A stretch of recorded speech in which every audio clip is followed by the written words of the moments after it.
La Bible Louis II, introduction au livre d'Esdras et de Néhémie.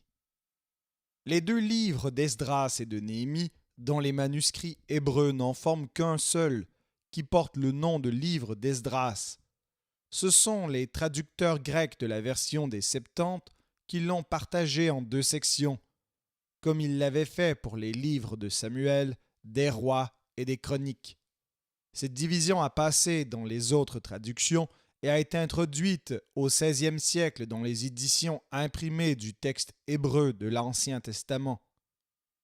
Ces livres nous racontent divers épisodes de l'histoire de la communauté juive de Jérusalem depuis l'édit de Cyrus, qui autorisa le retour des exilés sous la conduite de Zorobabel en l'an 538 jusqu'au second séjour de Néhémie à Jérusalem en l'an 432. Nous n'avons point ici, pour cette période, une histoire suivie, comme nous la trouvons par les siècles antérieurs dans les autres livres historiques. L'auteur se borne à rapporter en détail un certain nombre de faits auxquels il attache une importance particulière et qui marquent les phases principales de la restauration du culte dans la ville sainte. Entre ces faits, il laisse subsister des lacunes considérables sur lesquelles il ne nous donne aucun renseignement, comme on pourra en juger par le tableau suivant. 538 à 516, arrivée de la caravane de Zorobabel et reconstruction du temple, Esdras 1 à 6. Et encore nous ne savons rien sur les 15 ans qui ont séparé ces deux événements. 515 à 458, lacune de 57 ans. 458-457, arrivée de la caravane d'Esdras et mesures prises contre les mariages avec des étrangères, Esdras 7 à 10. 456 à 445, lacune de 12 ans. 444, premier séjour de Néhémie et reconstruction des murailles de la ville, Néhémie 1 à 12. 443 à 432, lacune de 12 ans. 432, second séjour de Néhémie et répression d'abus qui étaient introduits, Néhémie chapitre 13. Il résulte de la composition de ces dates que sur les 106 ans qui se sont écoulés entre le premier et le dernier événement raconté dans ces livres, il y en a 95 sur lesquels nous ne savons rien. Et cependant, ces récits ont pour nous une importance capitale, quand on songe que ce sont les seuls documents historiques que nous possédons sur l'histoire de la Palestine pendant les 4 siècles qui séparent l'époque de Jérémie et de la ruine de Jérusalem de celle d'Antiochus Épiphane et des guerres des Maccabées. C'est au cours de cette longue période que s'est formée cette société juive, unique dans l'histoire du monde, du sein de laquelle devait sortir l'Église chrétienne. Pendant la captivité, le peuple de Dieu a subi en effet une transformation telle que nous avons peine à reconnaître dans les Juifs d'après l'exil, les descendants des sujets de Sédécias et des rois de Juda. Ce peuple avait toujours vécu jusqu'alors enfermé dans les étroites limites de son pays, sans envoyer jamais une colonie au dehors. Maintenant, il se répand dans le monde entier, et à la suite des conquérants perses, grecs ou romains, il fondera des colonies dans toutes les grandes villes de l'univers. Il était exclusivement voué à l'agriculture, il se voue aujourd'hui au commerce, il était constamment entraîné vers l'idolâtrie des peuples voisins, il en est maintenant si radicalement guéri que les persécutions les plus violentes pourront à peine, au temps d'Antiochus, provoquer quelques abjurations isolées. Ces conditions d'existence aussi sont absolument différentes de ce qu'elles étaient sous la royauté. Les Juifs ont perdu leur indépendance. Leur pays n'est plus qu'un district d'une des grandes satrapies de l'empire des Perses, et pourtant ils savent maintenir leur nationalité avec une indomptable énergie, bien loin de se fondre avec les nations voisines dont ils partagent le sort et dont ils parlent la langue, l'araméen. Ils remplacent leurs frontières politiques supprimées par des frontières religieuses. C'est leur culte qui les distingue de tous les autres peuples. C'est le temple de Jérusalem qui devient leur capitale et par le prosélytisme, ils entreprennent à leur tour la conquête du monde.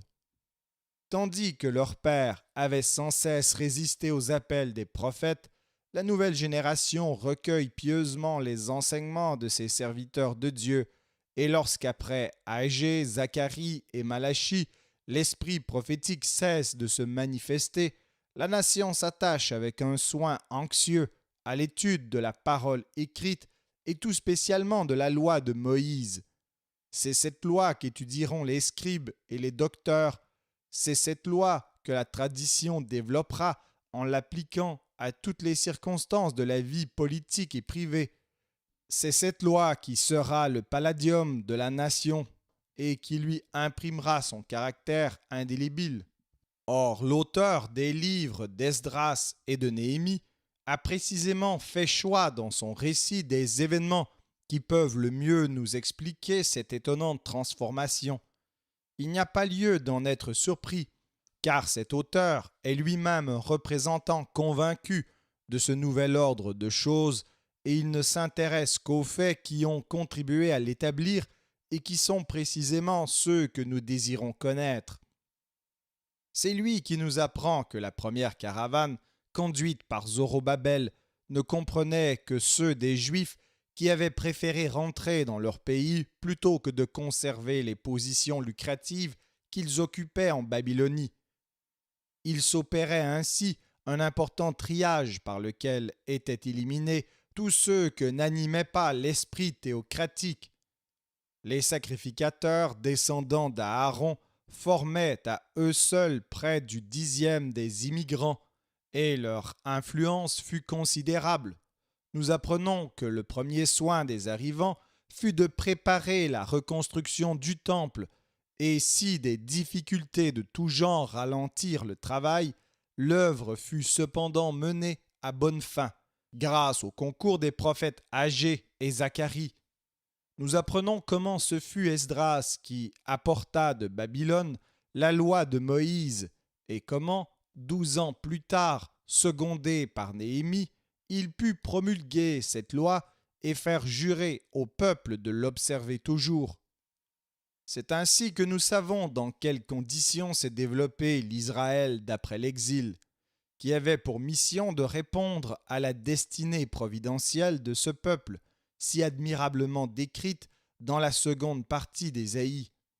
Mais nous voyons en même temps apparaître les tendances qui, en s'accentuant et cessant d'être sanctifiées par l'esprit vraiment théocratique, constitueront les grands défauts des pharisiens contemporains de Jésus: l'exclusivisme à l'égard des étrangers, le culte de la lettre de la loi et la disposition à en exagérer les prescriptions.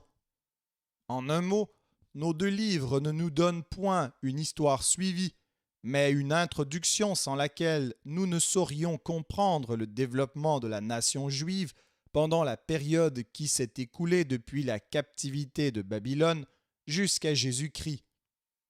Le point de vue de notre auteur est absolument celui de l'auteur du livre des Chroniques. Il s'intéresse au même ordre de faits, il passe volontiers sous silence ce qui ne concerne pas le développement du culte et des institutions. Il a le même style et se sert des mêmes locutions spéciales.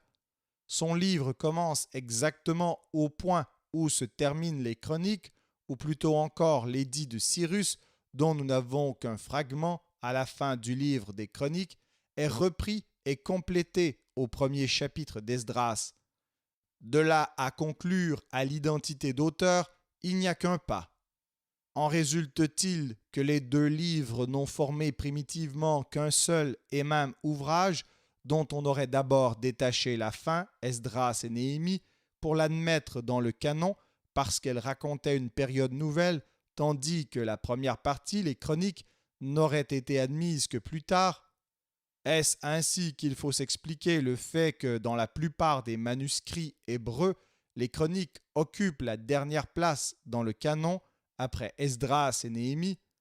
On ne peut hasarder que des hypothèses à ce sujet, mais ce qui est positif, c'est que les chroniques Esdras et Néhémie forment ensemble une vaste œuvre historique écrite au point de vue du judaïsme postérieur à l'exil et dont nous trouvons le parallèle prophétique dans les autres livres historiques de l'Ancien Testament.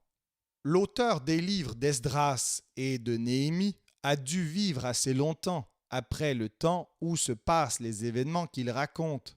Il parle des jours de Néhémie et d'Esdras comme appartenant à une époque déjà lointaine, tandis que dans les anciens documents qu'il cite, le roi de Perse est désigné simplement comme le roi.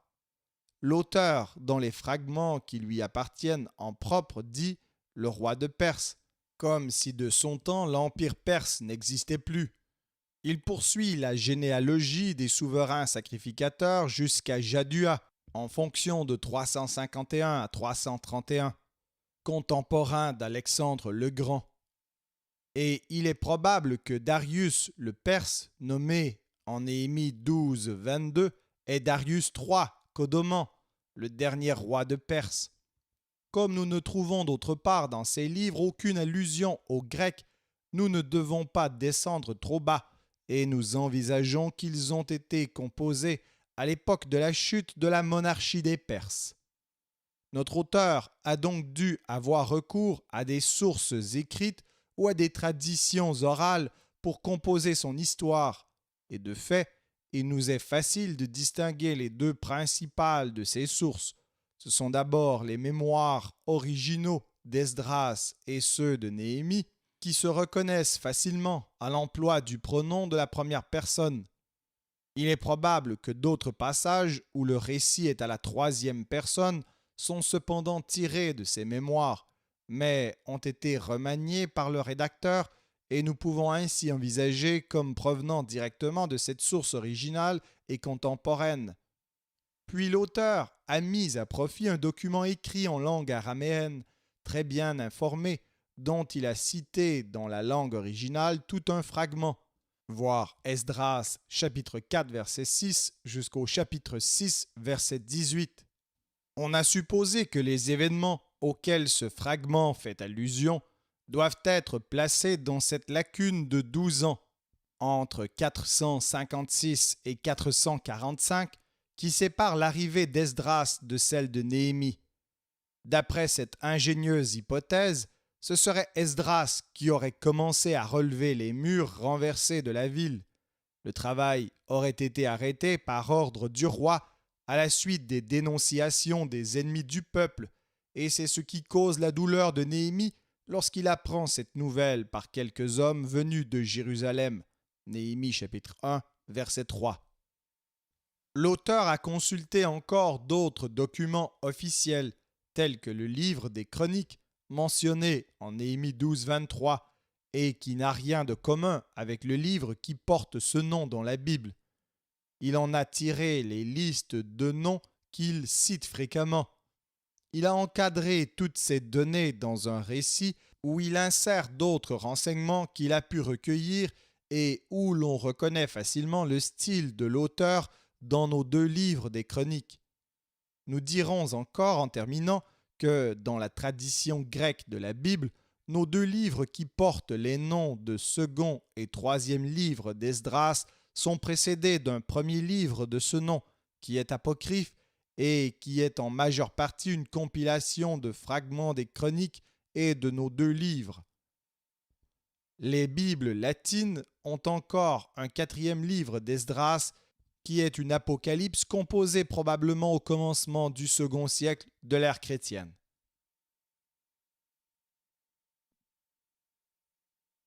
Néhémie, chapitre 1. Parole de Néhémie, fils de Hakalia, au mois de Kisleu, la 20e année, comme j'étais à Suse, dans la capitale. Anani, l'un de mes frères, et quelques hommes arrivèrent de Juda. Je les questionnai au sujet des Juifs réchappés qui étaient restés de la captivité et au sujet de Jérusalem. Ils me répondirent, ceux qui sont restés de la captivité sont là dans la province au comble du malheur et de l'opprobre. Les murailles de Jérusalem sont en ruine, et ses portes sont consumées par le feu. Lorsque j'entendis ces choses, je m'assis, je pleurai, et je fus plusieurs jours dans la désolation. Je jeûnai, et je priai devant le Dieu des cieux. Et je dis, Ô Éternel, Dieu des cieux, Dieu grand et redoutable, toi qui gardes ton alliance et qui fais miséricorde à ceux qui t'aiment et qui observent tes commandements, que ton oreille soit attentive et que tes yeux soient ouverts. Écoute la prière que ton serviteur t'adresse en ce moment, jour et nuit, pour tes serviteurs, les enfants d'Israël, en confessant les péchés des enfants d'Israël, nos péchés contre toi. Car moi et la maison de mon Père, nous avons péché, nous t'avons offensé, et nous n'avons point observé les commandements, les lois et les ordonnances que tu prescrivis à Moïse, ton serviteur. Souviens-toi de cette parole que tu donnas ordre à Moïse, ton serviteur, de prononcer. Lorsque vous pécherez, je vous disperserai parmi les peuples. Mais si vous revenez à moi, et si vous observez mes commandements et les mettez en pratique, alors, quand vous seriez exilés à l'extrémité du ciel, de là je vous rassemblerai, et je vous ramènerai dans le lieu que j'ai choisi pour y faire résider mon nom. Ils sont tes serviteurs et ton peuple que tu as racheté par ta grande puissance et par ta main forte. Ah Seigneur, que ton oreille soit attentive à la prière de ton serviteur et à la prière de tes serviteurs qui veulent craindre ton nom. Donne aujourd'hui du succès à ton serviteur et fais-lui trouver grâce devant cet homme. J'étais alors échanson du roi.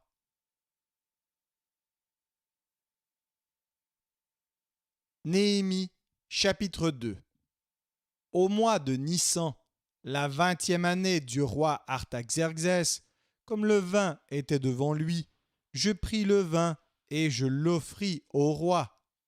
Jamais je n'avais paru triste en sa présence.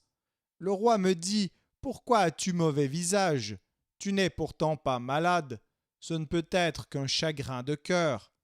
Je fus saisi d'une grande crainte, et je répondis au roi, que le roi vive éternellement. Comment n'aurais-je pas mauvais visage, alors que la ville où sont les sépulcres de mes pères est détruite, et que ses portes sont consumées par le feu? Et le roi me dit, que demandes-tu?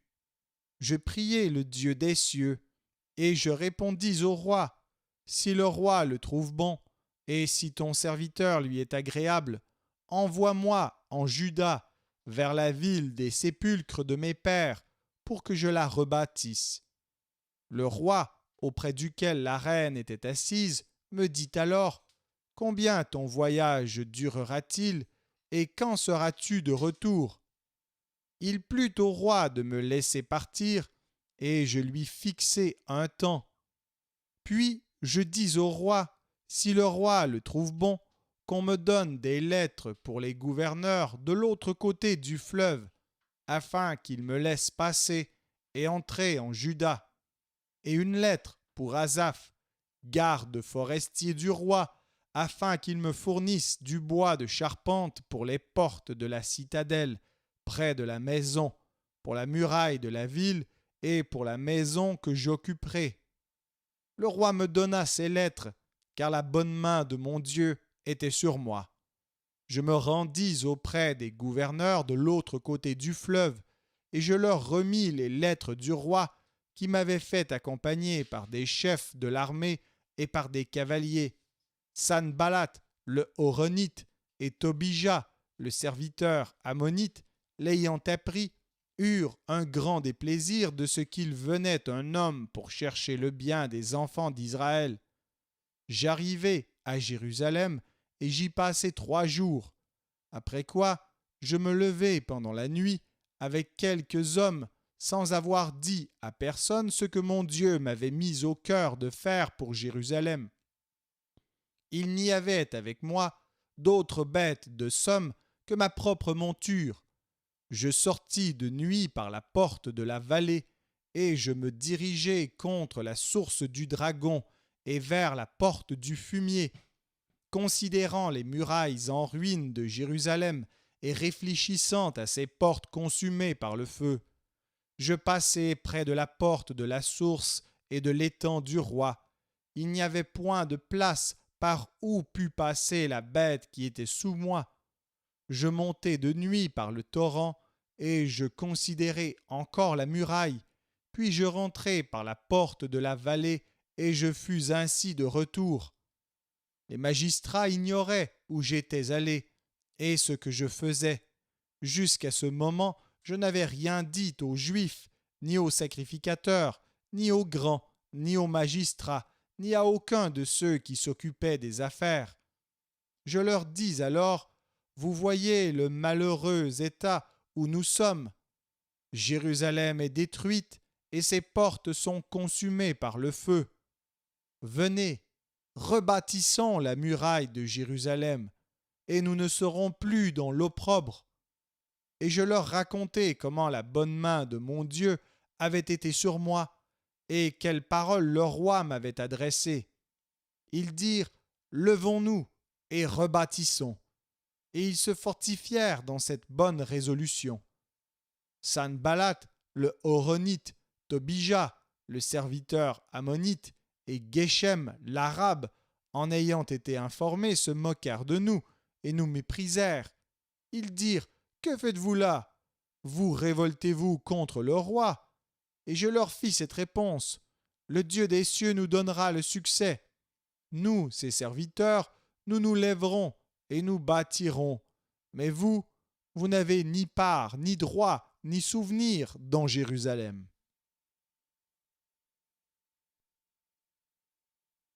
Néhémie, chapitre 3. Eliashib, le souverain sacrificateur, se leva avec ses frères, les sacrificateurs, et ils bâtirent la porte des brebis. Ils la consacrèrent et en posèrent les battants. Ils la consacrèrent depuis la tour de Méa jusqu'à la tour de Hananéel. À côté d'Eliashib bâtirent les hommes de Jéricho. À côté de lui bâtit aussi Zakur, fils d'Imri. Les fils de Senéaa bâtirent la porte des poissons. Ils la couvrirent et en posèrent les battants, les verrous et les barres. À côté d'eux travailla aux réparations Merémoth, fils d'Uri, fils d'Akots. À côté d'eux travailla Meshulam, fils de Bérékia, fils de Meshezabéel. À côté d'eux travailla Tsadok, fils de Baana. À côté d'eux travaillèrent les Técoïtes, dont les principaux ne se soumirent pas au service de leur seigneur. Jojada, fils de Passéac, et Meshulam, fils de Bézodia, réparèrent la vieille porte. Ils la couvrirent et en posèrent les battants, les verrous et les barres. À côté d'eux travaillèrent Mélatia, le Gabaonite, Jadon, le Méronotite, et les hommes de Gabaon et de Mitzpa, ressortissant au siège du gouverneur de ce côté du fleuve. À côté d'eux travailla Uziel, fils de Har-Haja, d'entre les orfèvres, et à côté de lui travailla Anania, d'entre les parfumeurs. Ils laissèrent Jérusalem jusqu'à la muraille large. À côté d'eux travailla aux réparations Réphaja, fils de Hur, chef de la moitié du district de Jérusalem. À côté d'eux travailla vis-à-vis de sa maison Jedaja, fils de Harumaph. Et à côté de lui travailla Hatush, fils de Hashabnia. Une autre portion de la muraille et la tour des fours furent réparées par Malkija, fils de Harim, et par Ashub, fils de Pachat Moab. À côté d'eux travailla avec ses filles Shallum, fils d'Aloshech, chef de la moitié du district de Jérusalem. Hanan et les habitants de Zanoach réparèrent la porte de la vallée. Ils la bâtirent et en posèrent les battants, les verrous et les barres. Ils firent de plus 1000 coudées de mur jusqu'à la porte du fumier. Malkija, fils de Rékab, chef du district de Beth Hakerem, répara la porte du fumier. Il la bâtit et en posa les battants, les verrous et les barres. Shallum, fils de Kol-Hosé, chef du district de Mitzpah, répara la porte de la source. Il la bâtit, la couvrit et en posa les battants, les verrous et les barres. Il fit de plus le mur de l'étang de Siloé, près du jardin du roi, jusqu'aux degrés qui descendent de la cité de David. Après lui, Néhémie, fils d'Asbuc, chef de la moitié du district de Beth-Sur, travailla aux réparations jusque vis-à-vis des sépulcres de David, jusqu'à l'étang qui avait été construit et jusqu'à la maison des héros. Après lui travaillèrent les Lévites, Réhum, fils de Bani, et à côté de lui travailla pour son district Achabia, chef de la moitié du district de Keïla.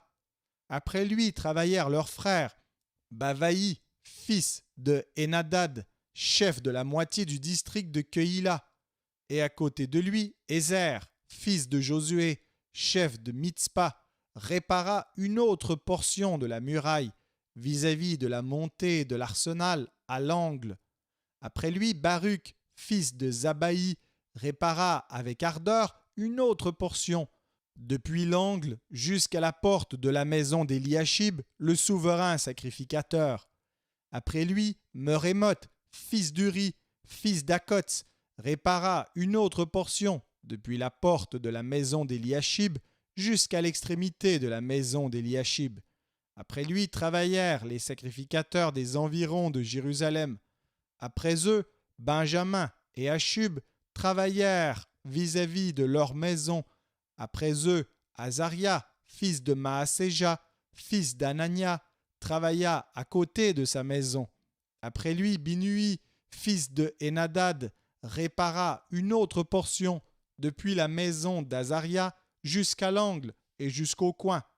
Palal, fils d'Usaï, travailla vis-à-vis de l'angle et de la tour supérieure qui fait saillie en avant de la maison du roi, près de la cour de la prison.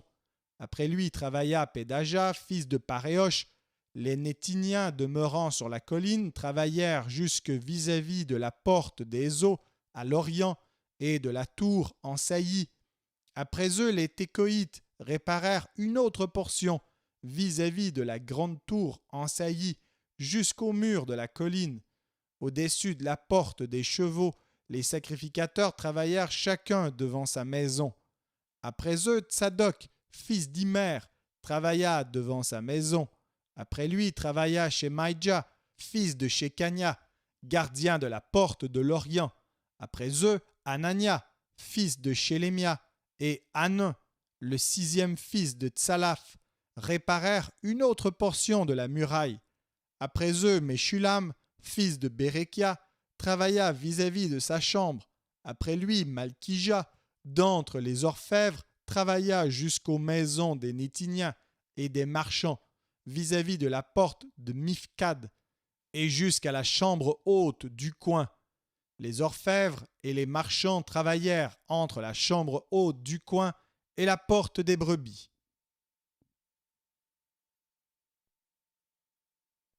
Néhémie, chapitre 4. Lorsque Sanballat apprit que nous rebâtissions la muraille, il fut en colère et très irrité. Il se moqua des Juifs et dit devant ses frères et devant les soldats de Samarie: « À quoi travaillent ces Juifs impuissants? Les laissera-t-on faire? Sacrifieront-ils? Vont-ils achever? Redonneront-ils vie à des pierres ensevelies sous des monceaux de poussière et consumées par le feu? » Tobija l'ammonite était à côté de lui, et il dit: « Qu'ils bâtissent seulement. Si un renard s'élance, il renversera leurs murailles de pierre. Écoute, ô notre Dieu, comme nous sommes méprisés. Fais retomber leurs insultes sur leurs têtes, et livre-les au pillage sur une terre où ils soient captifs. Ne pardonne pas leur iniquité, et que leurs péchés ne soient pas effacés de devant toi, car ils ont offensé ceux qui bâtissent. Nous rebâtîmes la muraille qui fut partout achevée jusqu'à la moitié de sa hauteur et le peuple prit à cœur ce travail. Mais Sanballat, Tobija, les Arabes, les Ammonites et les Asdodiens furent très irrités en apprenant que la réparation des murs avançait et que les brèches commençaient à se fermer. Ils se liguèrent tous ensemble pour venir attaquer Jérusalem et lui causer du dommage. Nous priâmes notre Dieu et nous établîmes une garde jour et nuit pour nous défendre contre leurs attaques. Cependant, Juda disait : les forces manquent à ceux qui portent les fardeaux et les décombres sont considérables. Nous ne pourrons pas bâtir la muraille. Et nos ennemis disaient : ils ne sauront et ne verront rien jusqu'à ce que nous arrivions au milieu d'eux. Nous les tuerons et nous ferons ainsi cesser l'ouvrage. Or, les Juifs qui habitaient près d'eux vinrent 10 fois nous avertir de tous les lieux d'où ils se rendaient vers nous. C'est pourquoi je plaçai dans les enfoncements derrière la muraille et sur des terrains secs le peuple par famille, tous avec leurs épées, leurs lances et leurs arcs. Je regardai et m'étant levé, je dis aux grands, aux magistrats et au reste du peuple : ne les craignez pas. Souvenez-vous du Seigneur, grand et redoutable, et combattez pour vos frères, pour vos fils et vos filles, pour vos femmes et pour vos maisons.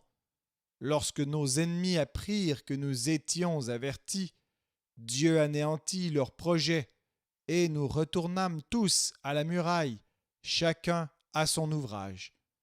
Depuis ce jour, la moitié de mes serviteurs travaillait, et l'autre moitié était armée de lances, de boucliers, d'arcs et de cuirasses. Les chefs étaient derrière toute la maison de Juda, ceux qui bâtissaient la muraille et ceux qui portaient ou chargeaient les fardeaux travaillaient d'une main et tenaient une arme de l'autre. Chacun d'eux, en travaillant, avait son épée ceinte autour des reins. Celui qui sonnait de la trompette se tenait près de moi. Je dis aux grands, aux magistrats et au reste du peuple : l'ouvrage est considérable et étendu, et nous sommes dispersés sur la muraille, éloignés les uns des autres. Au son de la trompette, rassemblez-vous auprès de nous, vers le lieu d'où vous l'entendrez. Notre Dieu combattra pour nous. C'est ainsi que nous poursuivions l'ouvrage, la moitié d'entre nous la lance à la main depuis le lever de l'aurore jusqu'à l'apparition des étoiles. Dans ce même temps, je dis encore au peuple que chacun passe la nuit dans Jérusalem avec son serviteur. Faisons la garde pendant la nuit et travaillons pendant le jour. Et nous ne quittions point nos vêtements, ni moi, ni mes frères, ni mes serviteurs, ni les hommes de garde qui me suivaient. Chacun n'avait que ses armes et de l'eau.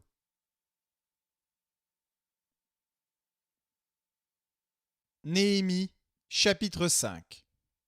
Il s'éleva de la part des gens du peuple et de leurs femmes de grandes plaintes contre leurs frères les Juifs. Les uns disaient : nous, nos fils et nos filles, nous sommes nombreux, qu'on nous donne du blé afin que nous mangions et que nous vivions. D'autres disaient : nous engageons nos champs, nos vignes et nos maisons pour avoir du blé pendant la famine. D'autres disaient : nous avons emprunté de l'argent sur nos champs et nos vignes pour le tribut du roi. Et pourtant, notre chair est comme la chair de nos frères, nos enfants sont comme leurs enfants. Et voici, nous soumettons à la servitude nos fils et nos filles, et plusieurs de nos filles y sont déjà réduites. Nous sommes sans force, et nos champs et nos vignes sont à d'autres. Je fus très irrité lorsque j'entendis leurs plaintes et ces paroles-là. Je résolus de faire des réprimandes aux grands et aux magistrats, et je leur dis : quoi ? Vous prêtez à intérêt à vos frères ? Et je rassemblai autour d'eux une grande foule, et je leur dis, nous avons racheté, selon notre pouvoir, nos frères, les Juifs, vendus aux nations, et vous vendriez vous-même vos frères, et c'est à nous qu'ils seraient vendus. Ils se turent, ne trouvant rien à répondre. Puis je dis, ce que vous faites n'est pas bien. Ne devriez-vous pas marcher dans la crainte de notre Dieu pour n'être pas insultés par les nations, nos ennemis? Moi aussi, et mes frères et mes serviteurs, nous leur avons prêté de l'argent et du blé. Abandonnons ce qu'ils nous doivent. Rendez-leur donc aujourd'hui leurs champs, leurs vignes, leurs oliviers et leurs maisons, et le centième de l'argent, du blé, du mou et de l'huile que vous avez exigé d'eux comme intérêt. Ils répondirent, nous les rendrons, et nous ne leur demanderons rien. Nous ferons ce que tu dis. Alors j'appelai les sacrificateurs devant lesquels je les fis jurer de tenir parole, et je secouai mon manteau en disant, que Dieu secoue de la même manière hors de sa maison et de ses biens tout homme qui n'aura point tenu parole, et qu'ainsi cet homme soit secoué et laissé à vide. Toute l'assemblée dit Amen. On célébra l'Éternel, et le peuple tint parole. Dès le jour où le roi m'établit leur gouverneur dans le pays de Juda, depuis la 20e année jusqu'à la 32e année du roi Artaxerxès, pendant 12 ans, ni moi, ni mes frères n'avons vécu des revenus du gouverneur. Avant moi, les premiers gouverneurs accablaient le peuple et recevaient de lui du pain et du vin, outre 40 cycles d'argent. Leurs serviteurs même opprimaient le peuple. Je n'ai point agi de la sorte par crainte de Dieu. Bien plus, j'ai travaillé à la réparation de cette muraille, et nous n'avons acheté aucun champ, et mes serviteurs, tous ensemble, étaient à l'ouvrage. J'avais à ma table 150 hommes, juifs et magistrats, outre ceux qui venaient à nous des nations d'alentour. On m'apprêtait chaque jour un bœuf, 6 moutons choisis et des oiseaux, et tous les 10 jours on préparait en abondance tout le vin nécessaire. Malgré cela, je n'ai point réclamé les revenus du gouverneur parce que les travaux étaient à la charge de ce peuple. Souviens-toi favorablement de moi, ô mon Dieu, à cause de tout ce que j'ai fait pour ce peuple.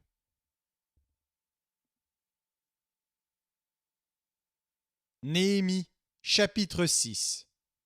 Je n'avais pas encore posé les battants des portes lorsque Sanballat, Tobija, Geshem, l'Arabe et nos autres ennemis apprirent que j'avais rebâti la muraille et qu'il n'y restait plus de brèche. Alors Sanballat et Geshem m'envoyèrent dire « Viens, et ayons ensemble une entrevue dans les villages de la vallée d'Ono. » Ils avaient médité de me faire du mal. Je leur envoyai des messagers avec cette réponse. J'ai un grand ouvrage à exécuter, et je ne puis descendre.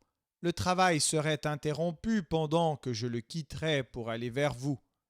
Ils m'adressèrent 4 fois la même demande, et je leur fis la même réponse. Sanballat m'envoya ce message une 5e fois par son serviteur, qui tenait à la main une lettre ouverte. Il y était écrit « Le bruit se répand parmi les nations, et Gashmu affirme que toi et les Juifs, vous pensez à vous révolter, et que c'est dans ce but que tu rebâtis la muraille. Tu vas, dit-on, devenir leur roi. Tu as même établi des prophètes pour te proclamer à Jérusalem roi de Juda. Et maintenant, ces choses arriveront à la connaissance du roi. Viens donc, et consultons-nous ensemble. » Je fis répondre à Sanballat, « Ce que tu dis là n'est pas, c'est toi qui l'inventes. » Tous ces gens voulaient nous effrayer, et ils se disaient, « Ils perdront courage, et l'œuvre ne se fera pas. » Maintenant, ô Dieu, fortifie-moi. Je me rendis chez Shemaïa, fils de Délaja, fils de Mehatabeel. Il s'était enfermé, et il dit, allons ensemble dans la maison de Dieu, au milieu du temple, et fermons les portes du temple, car ils viennent pour te tuer, et c'est pendant la nuit qu'ils viendront pour te tuer. Je répondis, un homme comme moi prendre la fuite, et quel homme tel que moi pourrait entrer dans le temple et vivre? Je n'entrerai point. Et je reconnus que ce n'était pas Dieu qui l'envoyait, mais il prophétisa ainsi sur moi parce que Sanballat et Tobija lui avaient donné de l'argent.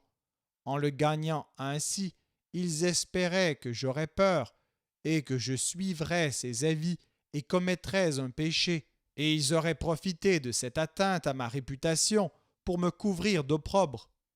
Souviens-toi, ô mon Dieu, de Tobija et de Sanballat et de leurs œuvres. Souviens-toi aussi de Noadia, la prophétesse, et des autres prophètes qui cherchaient à m'effrayer. La muraille fut achevée le 25e jour du mois d'Élul, en 52 jours. Lorsque tous nos ennemis la prirent, toutes les nations qui étaient autour de nous furent dans la crainte. Elles éprouvèrent une grande humiliation et reconnurent que l'œuvre s'était accomplie par la volonté de notre Dieu. Dans ce temps-là, il y avait aussi des grands de Juda qui adressaient fréquemment des lettres à Tobija et qui en recevaient de lui, car plusieurs en Juda étaient liés à lui par serment, parce qu'il était gendre de Shekania, fils d'Arak, et que son fils Jochanan avait pris la fille de Meshulam, fils de Bérekia. Il disait même du bien de lui en ma présence, et il lui rapportait mes paroles. Tobija envoyait des lettres pour m'effrayer.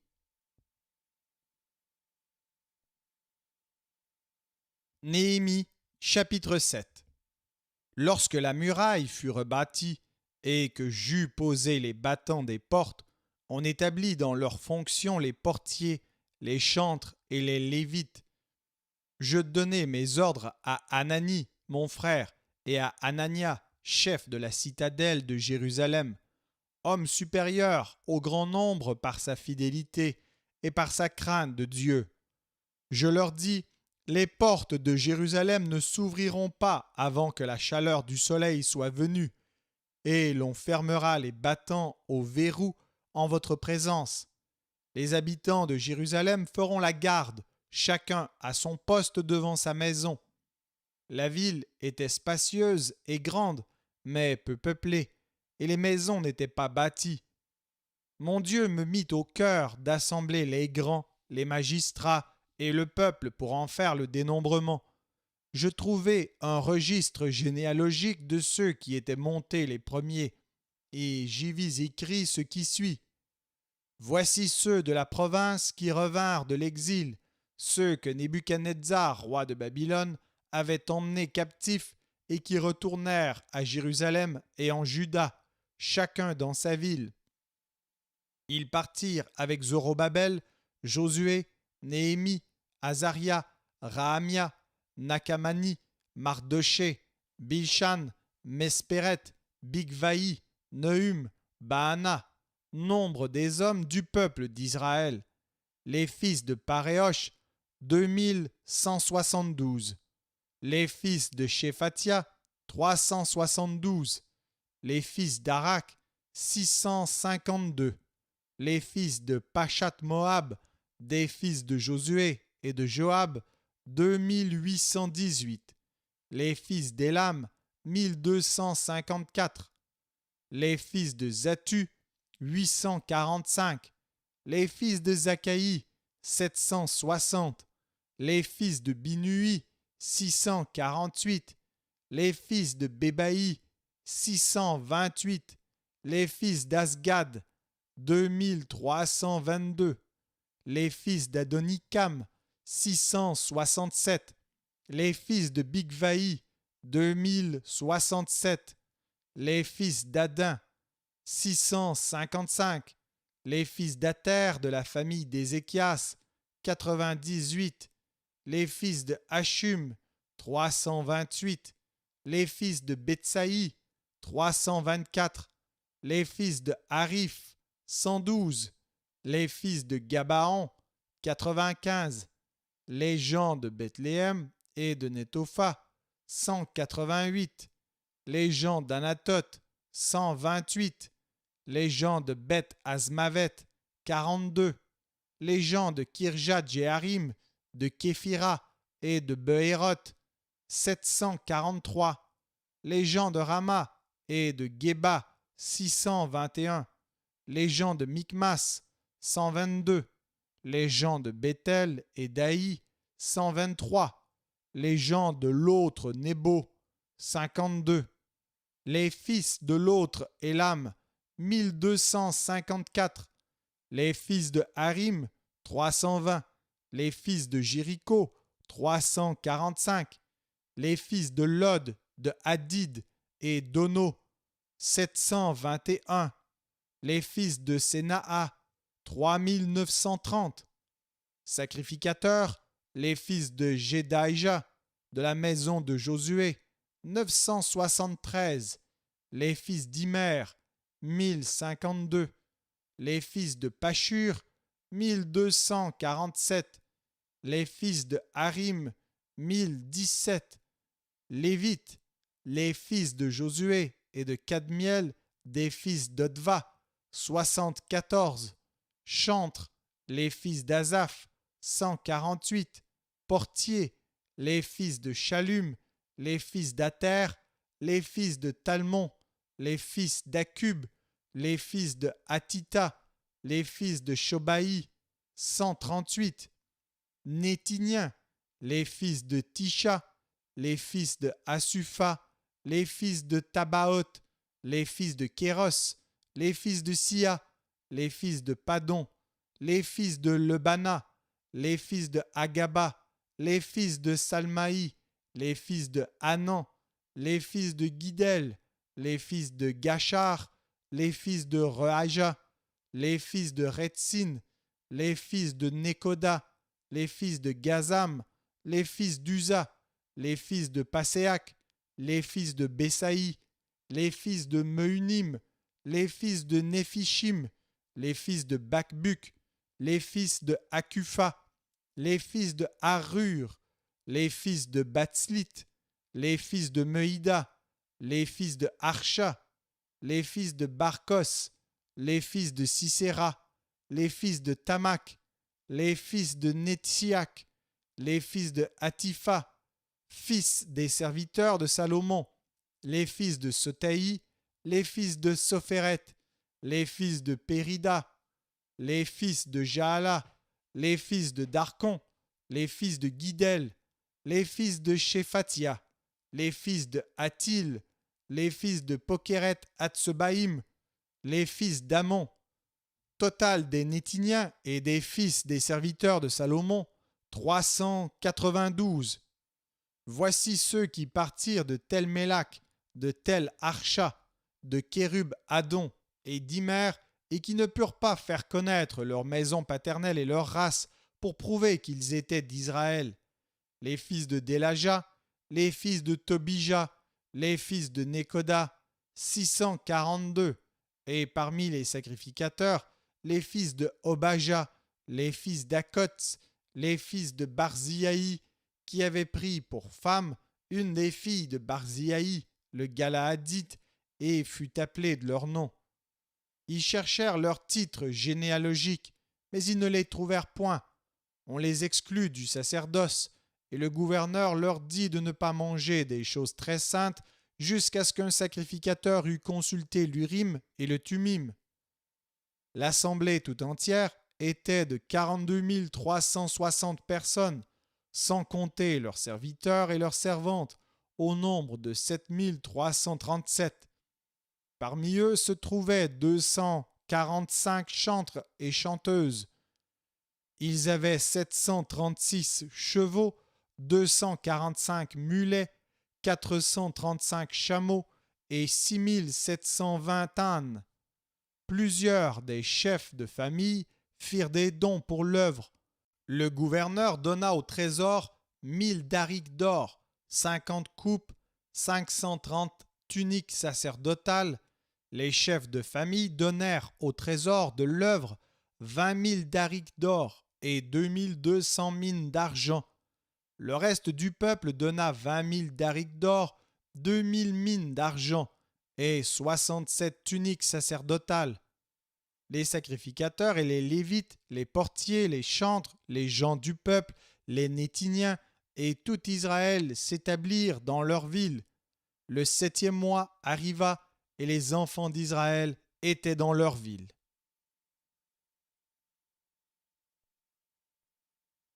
Néhémie, chapitre 8. Alors tout le peuple s'assembla comme un seul homme sur la place qui est devant la porte des eaux. Ils dirent à Esdras, le scribe, d'apporter le livre de la loi de Moïse, prescrite par l'Éternel à Israël. Et le sacrificateur Esdras apporta la loi devant l'assemblée, composée d'hommes et de femmes et de tous ceux qui étaient capables de l'entendre. C'était le premier jour du 7e mois. Esdras lut dans le livre depuis le matin jusqu'au milieu du jour, sur la place qui est devant la porte des eaux, en présence des hommes et des femmes et de ceux qui étaient capables de l'entendre. Tout le peuple fut attentif à la lecture du livre de la loi.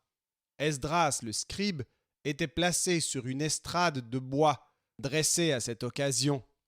Auprès de lui, à sa droite, se tenaient Matithia, Shema, Anaja, Uri, Ilkija et Maaséja, et à sa gauche, Pédaja, Mishkaël, Milkija, Hashum, Ashbadana, Zacharie et Meshulam.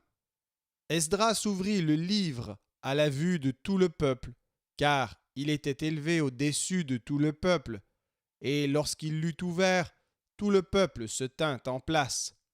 Esdras bénit l'Éternel, le grand Dieu, et tout le peuple répondit en levant les mains, Amen, Amen. Et ils s'inclinèrent et se prosternèrent devant l'Éternel, le visage contre terre.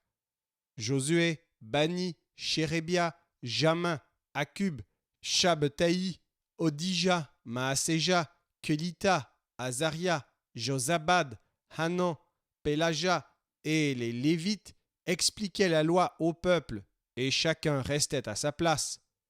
Ils lisaient distinctement dans le livre de la loi de Dieu, et ils en donnaient le sens pour faire comprendre ce qu'ils avaient lu. Néhémie, le gouverneur, Esdras, le sacrificateur et le scribe, et les Lévites qui enseignaient le peuple dirent à tout le peuple, « Ce jour est consacré à l'Éternel, votre Dieu. Ne soyez pas dans la désolation et dans les larmes, car tout le peuple pleurait en entendant les paroles de la loi. » Ils leur dirent, « Allez, mangez des viandes grasses et buvez des liqueurs douces, et envoyez des portions à ceux qui n'ont rien de préparé, car ce jour est consacré à notre Seigneur. Ne vous affligez pas, car la joie de l'Éternel sera votre force. » Les Lévites calmaient tout le peuple en disant, « Taisez-vous, car ce jour est saint, ne vous affligez pas. » Et tout le peuple s'en alla pour manger et boire, pour envoyer des portions et pour se livrer à de grandes réjouissances, car ils avaient compris les paroles qu'on leur avait expliquées. Le second jour, les chefs de famille de tout le peuple, les sacrificateurs et les Lévites s'assemblèrent auprès d'Esdras le scribe pour entendre l'explication des paroles de la loi. Et ils trouvèrent écrit dans la loi que l'Éternel avait prescrite par Moïse que les enfants d'Israël devaient habiter sous des tentes pendant la fête du 7e mois et proclamer cette publication dans toutes leurs villes et à Jérusalem.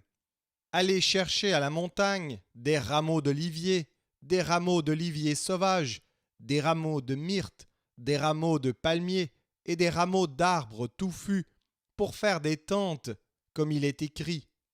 Alors le peuple alla chercher des rameaux, et ils se firent des tentes sur le toit de leur maison, dans leur cour, dans les parvis de la maison de Dieu, sur la place de la porte des eaux et sur la place de la porte d'Éphraïm. Toute l'assemblée de ceux qui étaient revenus de la captivité fit des tentes, et ils habitèrent sous ces tentes depuis le temps de Josué, fils de Nun, jusqu'à ce jour. Les enfants d'Israël n'avaient rien fait de pareil. et il y eut de très grandes réjouissances. On lut dans le livre de la loi de Dieu chaque jour, depuis le premier jour jusqu'au dernier. On célébra la fête pendant 7 jours, et il y eut une assemblée solennelle le 8e jour, comme cela est ordonné.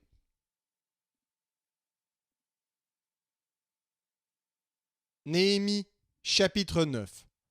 Le 24e jour du même mois, les enfants d'Israël s'assemblèrent, revêtus de sacs et couverts de poussière, pour la célébration d'un jeûne. Ceux qui étaient de la race d'Israël, s'étant séparés de tous les étrangers, se présentèrent et confessèrent leurs péchés et les iniquités de leurs pères. Lorsqu'ils furent placés, on lut dans le livre de la loi de l'Éternel leur Dieu pendant un quart de la journée, et pendant un autre quart, ils confessèrent leurs péchés et se prosternèrent devant l'Éternel leur Dieu.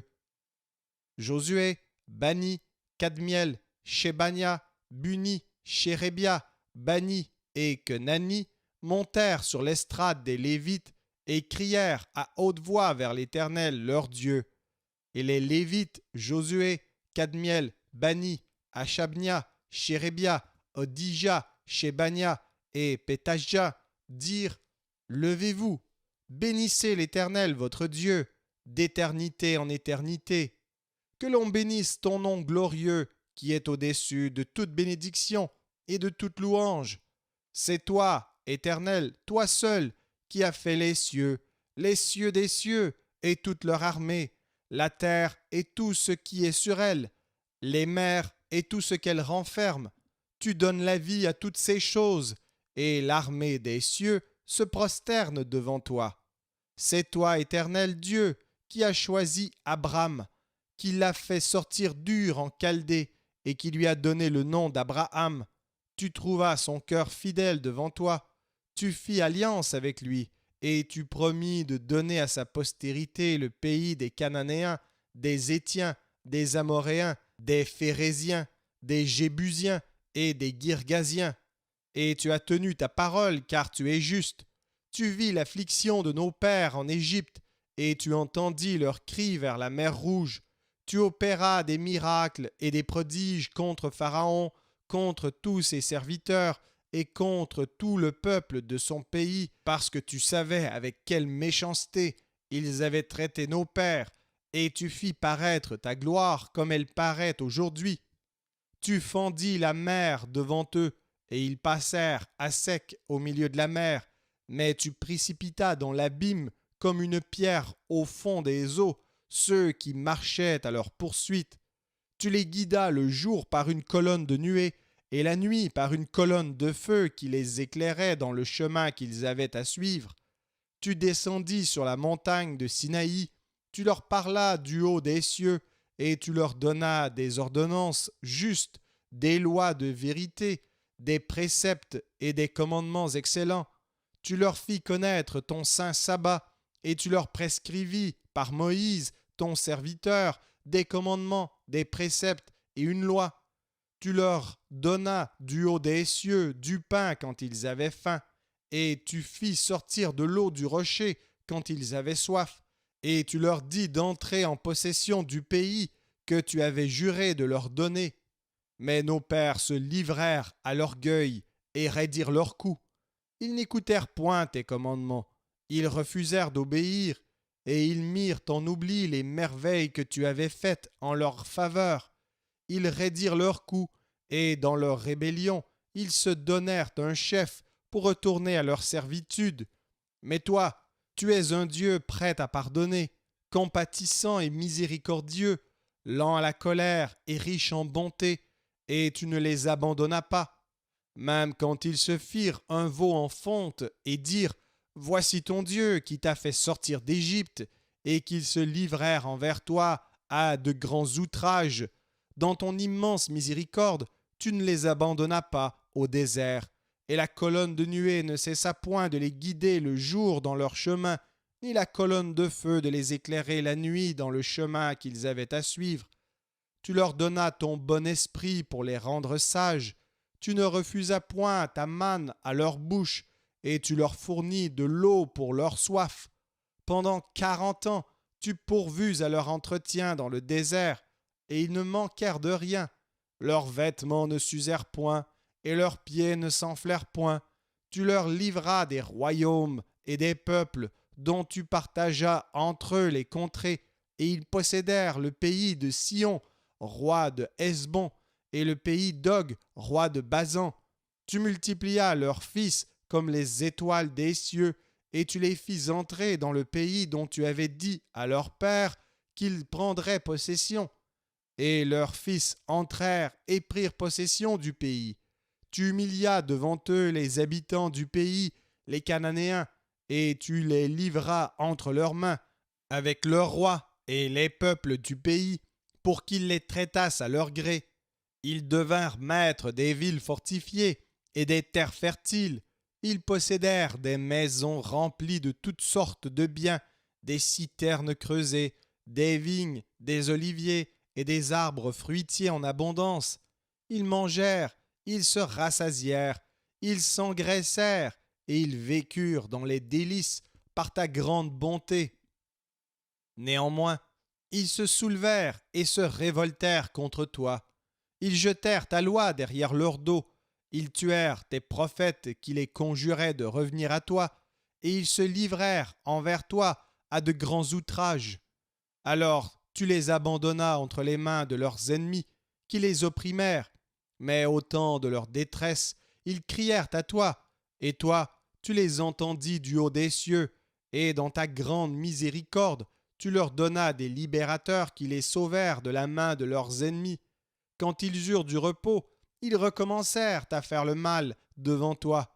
Alors tu les abandonnas entre les mains de leurs ennemis, qui les dominèrent. Mais de nouveau ils crièrent à toi, et toi tu les entendis du haut des cieux, et dans ta grande miséricorde, tu les délivras maintes fois. Tu les conjuras de revenir à ta loi, et ils persévérèrent dans l'orgueil. Ils n'écoutèrent point tes commandements. Ils péchèrent contre tes ordonnances, qui font vivre celui qui les met en pratique. Ils eurent une épaule rebelle, ils raidirent leur cou, et ils n'obéirent point. Tu les supportas de nombreuses années, tu leur donnas des avertissements par ton esprit, par tes prophètes, et ils ne prêtèrent point l'oreille. Alors tu les livras entre les mains des peuples étrangers.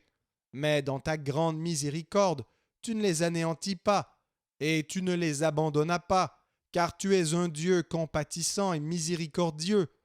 Et maintenant, ô notre Dieu, Dieu grand, puissant et redoutable, toi qui gardes ton alliance et qui exerces la miséricorde, ne regarde pas comme peu de choses toutes les souffrances que nous avons éprouvées, nous, nos rois, nos chefs, nos sacrificateurs, nos prophètes, nos pères et tout ton peuple depuis le temps des rois d'Assyrie jusqu'à ce jour.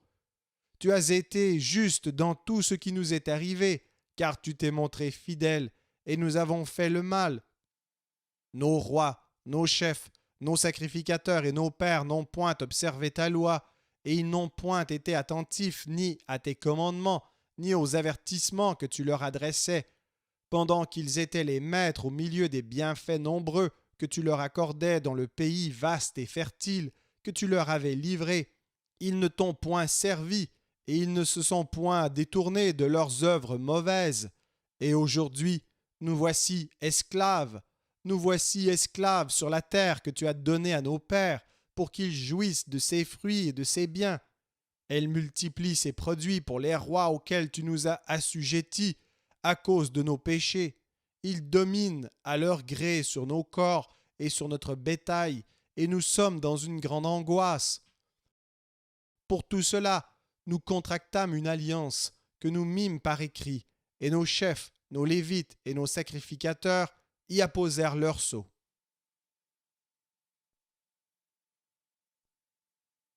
Néhémie, chapitre 10.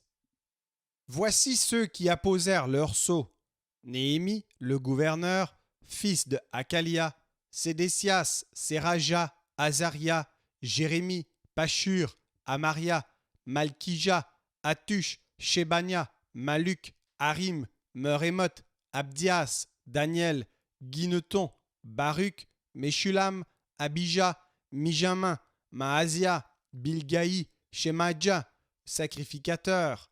Lévite, Josué, fils d'Azania, Binui, des fils de Enadad, Kadmiel, et leurs frères Shebania, Odija, Kélita, Pelaja, Anan, Miché, Rehob, Achabia, Zakur, Shérébia, Shebania, Odija, Bani, Beninu, chef du peuple, Pareosh, Pachat Moab, Elam, Zatu, Bani, Buni, Asgad, Bébaï, Adonija, Bigvaï, Adin, Ater, Ézéchias, Azur, Odija, Ashum, Betsaï, Arif, Anatot, Nebaï, Magpiach, Meshulam, Ézir, Meshezabel, Tsadok, Jadua, Pelatia, Anan, Anaja, Hosé, Anania, Ashub, Aloshesh, Pilcha, Shobek, Rehum, Ashabna, Maaseja, Ashija,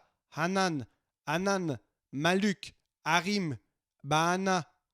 Le reste du peuple, les sacrificateurs, les Lévites, les portiers, les chantres, les Nétiniens et tous ceux qui s'étaient séparés des peuples étrangers pour suivre la loi de Dieu, leurs femmes, leurs fils et leurs filles, tous ceux qui étaient capables de connaissance et d'intelligence se joignirent à leurs frères les plus considérables d'entre eux. Ils promirent avec serment et jurèrent de marcher dans la loi de Dieu donnée par Moïse, serviteur de Dieu, d'observer et de mettre en pratique tous les commandements de l'Éternel notre Seigneur, ses ordonnances et ses lois. Nous promîmes de ne pas donner nos filles au peuple du pays et de ne pas prendre leurs filles pour nos fils, de ne rien acheter le jour du sabbat et les jours de fête des peuples du pays qui apporteraient à vendre le jour du sabbat des marchandises ou denrées quelconques et de faire relâche la 7e année en exigeant le paiement d'aucune dette. Nous nous imposâmes aussi des ordonnances qui nous obligeaient à donner 1/3 de cycle par année pour le service de la maison de notre Dieu, pour les pains de proposition, pour l'offrande perpétuelle, pour l'holocauste perpétuel des sabbats, des nouvelles lunes et des fêtes, pour les choses consacrées, pour les sacrifices d'expiation en faveur d'Israël et pour tout ce qui se fait dans la maison de notre Dieu. Nous tirâmes au sort, sacrificateurs, lévites et peuple, au sujet du bois qu'on devait chaque année apporter en offrande à la maison de notre Dieu, selon nos maisons paternelles, à des époques fixes, pour qu'il fût brûlé sur l'autel de l'Éternel notre Dieu, comme il est écrit dans la loi. Nous résolûmes d'apporter chaque année à la maison de l'Éternel les prémices de notre sol et les prémices de tous les fruits, de tous les arbres, d'amener à la maison de notre Dieu aux sacrificateurs qui font le service dans la maison de notre Dieu, les premiers-nés de nos fils et de notre bétail, comme il est écrit dans la loi, les premiers-nés de nos bœufs et de nos brebis, d'apporter aux sacrificateurs dans les chambres de la maison de notre Dieu les prémices de notre pâte et de nos offrandes, des fruits de tous les arbres, du mou et de l'huile, et de livrer la dîme de notre sol aux Lévites, qui doivent la prendre eux-mêmes dans toutes les villes situées sur les terres que nous cultivons. Le sacrificateur, fils d'Aaron, sera avec les Lévites quand ils lèveront la dîme, et les Lévites apporteront la dîme de la dîme à la maison de notre Dieu, dans les chambres de la maison du trésor. Car les enfants d'Israël et les fils de Lévi apporteront dans ces chambres les offrandes de blé, de mou et d'huile. Là sont les ustensiles du sanctuaire et se tiennent les sacrificateurs qui font le service, les portiers et les chantres. C'est ainsi que nous résolûmes de ne pas abandonner la maison de notre Dieu.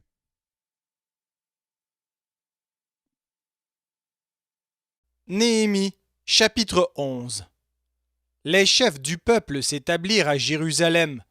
Le reste du peuple tira au sort, pour qu'1 sur 10 vînt habiter Jérusalem, la ville sainte, et que les autres demeurassent dans les villes. Le peuple bénit tous ceux qui consentirent volontairement à résider à Jérusalem. Voici les chefs de la province qui s'établirent à Jérusalem, dans les villes de Juda. Chacun s'établit dans sa propriété, dans sa ville, Israël, les sacrificateurs et les Lévites, les Néthiniens et les fils des serviteurs de Salomon. À Jérusalem s'établirent des fils de Juda et des fils de Benjamin. Des fils de Juda, Ataja, fils d'Ozias, fils de Zacharie, fils d'Amaria, fils de Shéphatia, fils de Mahalaleel, fils de Péretz, fils de Maaséja, fils de Baruch, fils de Kol-Hosé, fils de Assaja, fils d'Adaja, fils de Jojarib, fils de Zacharie, fils de Shiloni. Total des fils de Péretz qui s'établirent à Jérusalem, 478 hommes vaillants. Voici les fils de Benjamin, Salu, fils de Meshulam, fils de Joëd, fils de Pédaja, fils de Kolaja, fils de Maaséja, fils d'Itiel, fils d'Ésaïe, et après lui, Gabaï et Salaï, 928. Joël, fils de Zikri, était leur chef, et Judas, fils de Sénua, était le second chef de la ville. Des sacrificateurs, Jedaïja, fils de Jojarib, Jaquin, Séraja, fils de Ilkija, fils de Meshulam, fils de Tsadok, fils de Mérajot, fils d'Akitub, prince de la maison de Dieu, et leurs frères occupés au service de la maison, 822.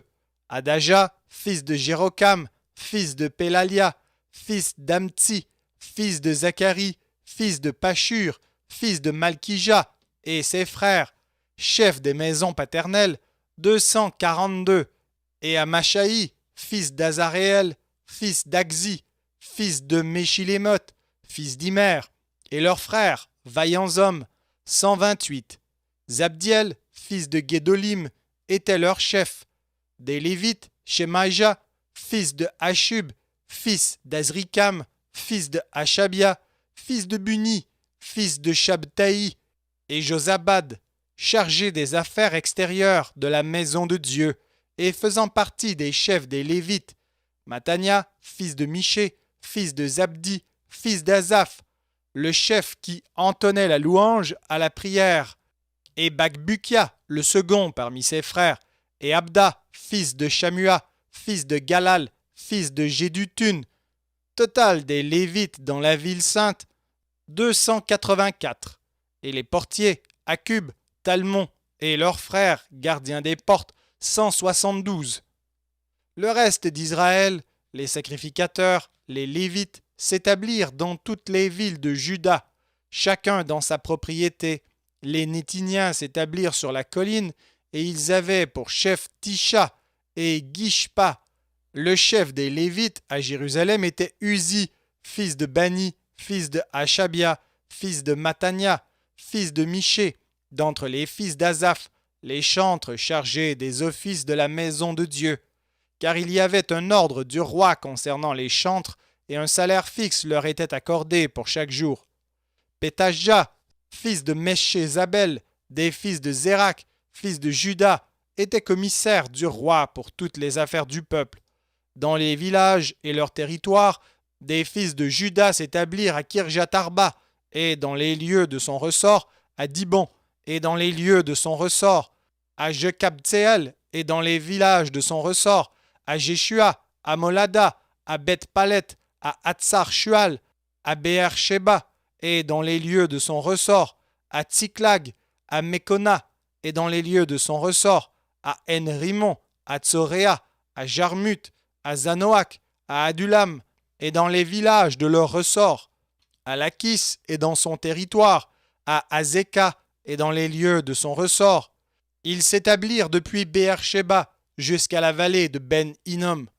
Les fils de Benjamin s'établirent depuis Geba à Mikmash, à Ajja, à Bethel et dans les lieux de son ressort, à Anatot, à Nob, à Anania, à Hatzor, à Rama, à Gitaïm, à Hadid, à Tseboïm, à Nebalat, à Lod et à Ono, la vallée des ouvriers. Il y eut des Lévites qui se joignirent à Benjamin, quoique appartenant aux divisions de Juda.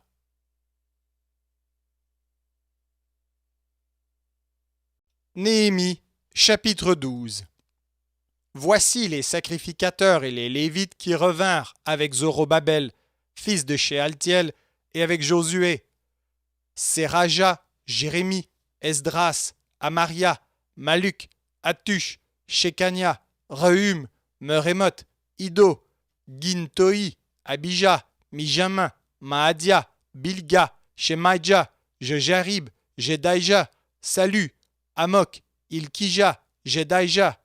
Ce furent là les chefs des sacrificateurs et leurs frères au temps de Josué. Lévites, Josué, Binui, Kadmiel, Chérébia, Juda, Matania, qui dirigeaient avec ses frères le chant des louanges, Bakbukia et Uni, qui remplissaient leurs fonctions auprès de leurs frères. Josué engendra Joachim, Joachim engendra Eliashib, Eliashib engendra Jojada, Jojada engendra Jonathan, et Jonathan engendra Jadua. Voici au temps de Joachim quels étaient les sacrificateurs chefs de famille.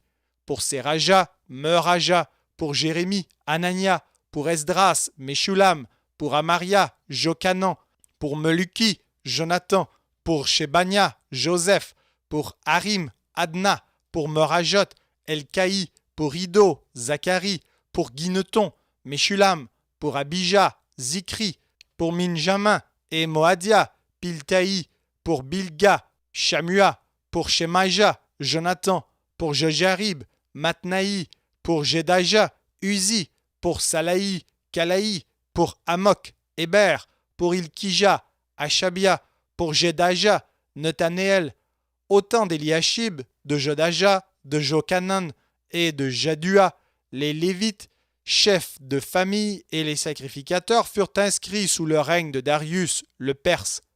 Les fils de Lévi, chefs de famille, furent inscrits dans le livre des Chroniques jusqu'au temps de Jokanan, fils d'Eliashib.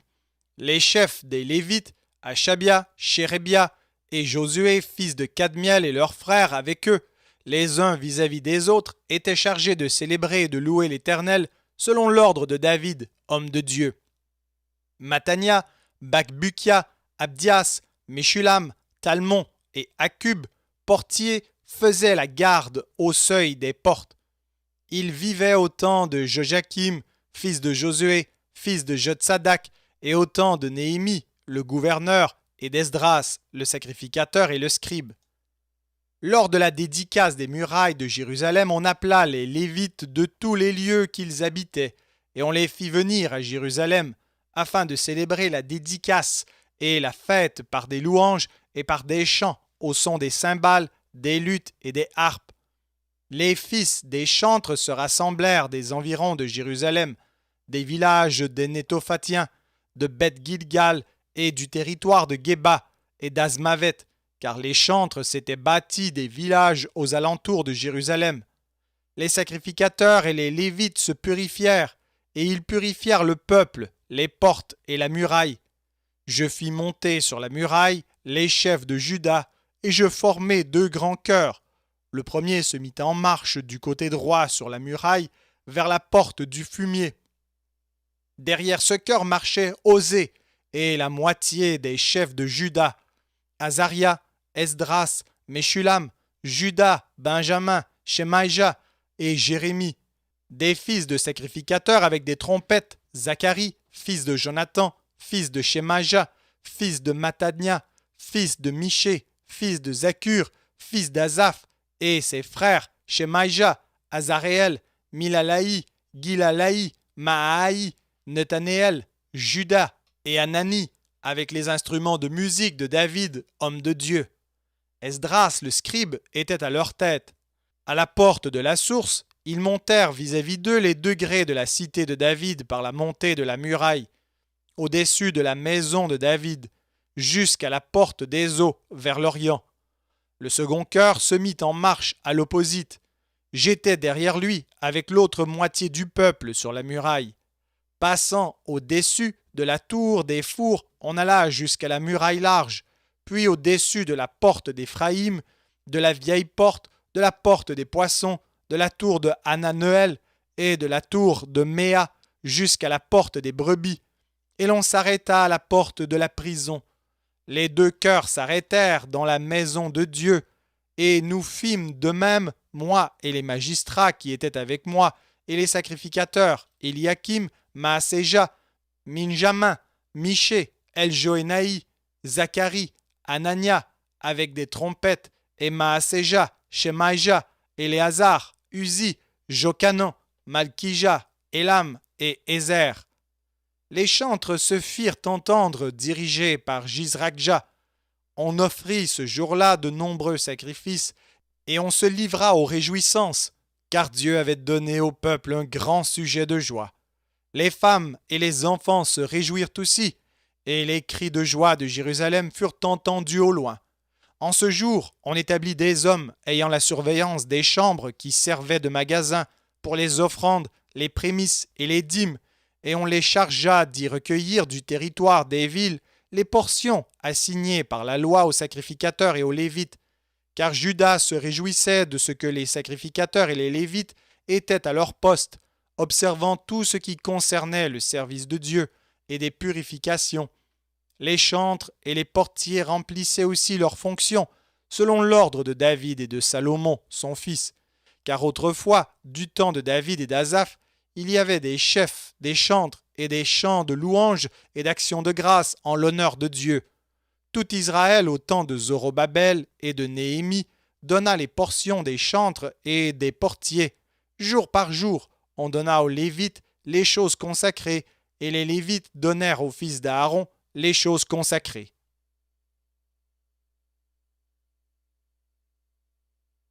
Néhémie, chapitre 13.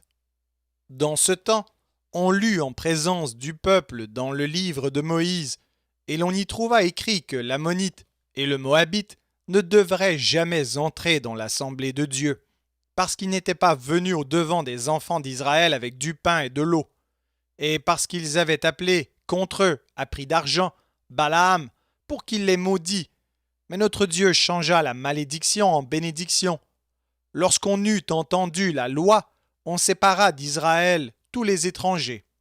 Avant cela, le sacrificateur Eliashib, établi dans les chambres de la maison de notre Dieu, et parent de Tobija, avait disposé pour lui une grande chambre où l'on mettait auparavant les offrandes, l'encens, les ustensiles, la dîme du blé, du mou et de l'huile, ce qui était ordonné pour les Lévites, les chantres et les portiers, et ce qui était prélevé pour les sacrificateurs.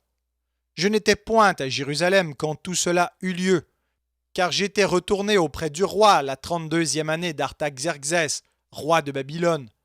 À la fin de l'année, j'obtins du roi la permission de revenir à Jérusalem, et je m'aperçus du mal qu'avait fait Eliashib en disposant une chambre pour Tobija dans les parvis de la maison de Dieu. J'en éprouvai un vif déplaisir, et je jetai hors de la chambre tous les objets qui appartenaient à Tobija. J'ordonnai qu'on purifiât les chambres, et j'y replaçai les ustensiles de la maison de Dieu, les offrandes et l'encens. J'appris aussi que les portions des Lévites n'avaient point été livrées, et que les Lévites et les chantres chargés du service s'étaient enfuis chacun dans son territoire. Je fis des réprimandes aux magistrats, et je dis « Pourquoi la maison de Dieu a-t-elle été abandonnée ?» Et je rassemblai les Lévites et les chantres, et je les remis à leur poste. Alors tout Juda apporta dans les magasins la dîme du blé, du mou et de l'huile. Je confiai la surveillance des magasins à Shélémia, le sacrificateur, à Tsadok, le scribe, et à Pédaja, l'un des Lévites, et je leur adjoignis Hanan, fils de Zakur, fils de Matania, car ils avaient la réputation d'être fidèles. Ils furent chargés de faire les distributions à leurs frères. Souviens-toi de moi, ô mon Dieu, à cause de cela, et n'oublie pas mes actes de piété à l'égard de la maison de mon Dieu et des choses qui doivent être observées. À cette époque, je vis en Juda des hommes foulés au pressoir pendant le sabbat, rentrer des gerbes, chargés sur des ânes même du vin, des raisins et des figues, et toutes sortes de choses, et les amener à Jérusalem le jour du sabbat. Et je leur donnai des avertissements le jour où ils vendaient leurs denrées. Il y avait aussi des Tyriens établis à Jérusalem qui apportaient du poisson et toutes sortes de marchandises et qu'il y vendait aux fils de Juda le jour du sabbat et dans Jérusalem. Je fis des réprimandes aux grands de Juda, et je leur dis, que signifie cette mauvaise action que vous faites en profanant le jour du sabbat? N'est-ce pas ainsi qu'ont agi vos pères? Et n'est-ce pas à cause de cela que notre Dieu a fait venir tous ces malheurs sur nous et sur cette ville? Et vous, vous attirez de nouveau sa colère contre Israël en profanant le sabbat. Puis j'ordonnai qu'on fermât les portes de Jérusalem avant le sabbat, dès qu'elles seraient dans l'ombre, et qu'on ne les ouvrît qu'après le sabbat. Et je plaçai quelques-uns de mes serviteurs aux portes pour empêcher l'entrée des fardeaux le jour du sabbat.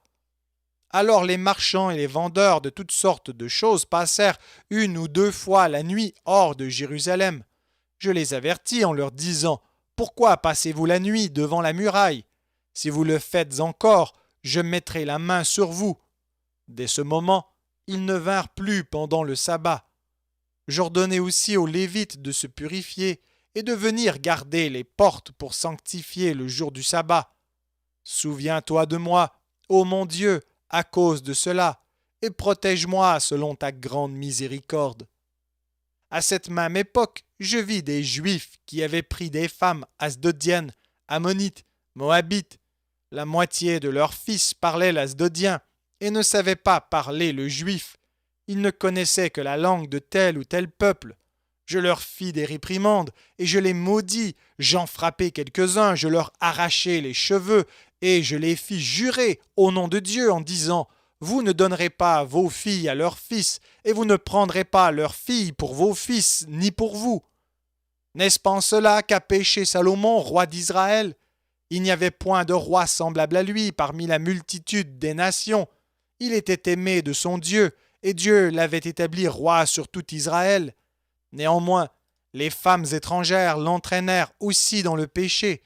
Faut-il donc apprendre à votre sujet que vous commettez un aussi grand crime et que vous péchez contre notre Dieu en prenant des femmes étrangères? Un des fils de Jojada, fils d'Eliashib, le souverain sacrificateur, était gendre de Sanballat, le Horonite. Je le chassai loin de moi. Souviens-toi d'eux, ô mon Dieu, car ils ont souillé le sacerdoce et l'alliance contractée par les sacrificateurs et les Lévites. Je les purifiai de tout étranger, et je remis en vigueur ce que devaient observer les sacrificateurs et les Lévites, chacun dans sa fonction, et ce qui concernait l'offrande du bois aux époques fixées, de même que les prémices. Souviens-toi favorablement de moi, ô mon Dieu. Merci d'avoir écouté cet enregistrement de la Bible. N'hésitez pas à le partager. Vous pouvez également télécharger la version MP3 sur le site Un Héros dans le net. Vous avez le lien dans la description. En visitant notre chaîne, vous allez également trouver d'autres versions de la Bible en audio, ainsi que plusieurs ressources pour étudier la parole de Dieu. Toutes ces ressources sont mises à votre disposition gratuitement. N'hésitez pas de nous faire un don si le Seigneur vous le met à cœur en utilisant le lien qui est également dans la description.